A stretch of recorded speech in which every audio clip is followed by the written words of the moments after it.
Sa tagal ko nang nag-idolize ng mga artista at mga love team at kinikilig, kay Jericho Rosales lang talaga ako sobrang humanga. Siya lang talaga ang artistang umaamin sa totoong nangyayari sa buhay niya, lalong-lalo na sa love life niya. Nakapublish talaga ang lahat ng mga naging girlfriend niya sa showbiz. Kaya nga natawa ako sa interview ng mga press kina Paolo at Kim Chiu. Tinanong kasi si Paolo kung anong real score talaga nila ni Kim Chiu. May sinabi kasi si Paolo na 100% pero parang hindi yun talaga ang sagot niya sa tanong. Pinakilig lang talaga ng mga press ang mga fans na 100% daw ang real score ng status ng Kim Pao. Sobrang natawa lang talaga ako nung sinabi ng reporter na I thought Jericho only was brave enough to admit things. Correct me if I'm wrong guys, yun talaga ang pagkakarinig ko eh. 100 daw ang score. Ow! I thought Jericho was the only guy I knew who was brave enough to admit things. You are the second one. And huge.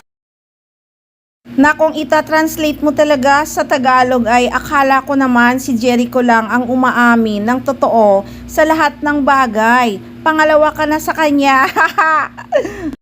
Medyo natawa lang ako dun ha kasi parang nag-blast kasi si Paolo Abilino eh. Parang na-boom kasi siya.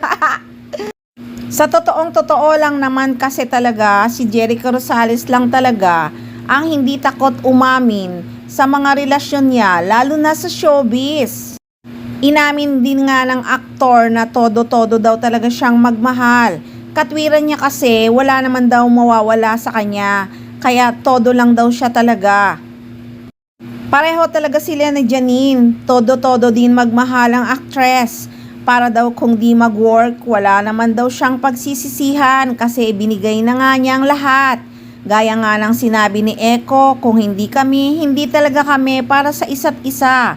Tama lang daw talaga na itodo ang pagmamahal. Ako ganun ako eh. Parang todo lang ako palagi kasi wala naman nawawala sa akin eh. All those become really nice memories and So guys, hanggang ngayon ay nag-aabang talaga ang mga fans sa updates ng Ekonin sa naging celebration nila ng Valentine's Day.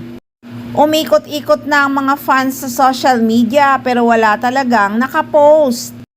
Kaya sad talaga ang mga fans dahil wala ngang nakitang kakilig-kilig na celebration ng Ekonin ng Valentine's Day.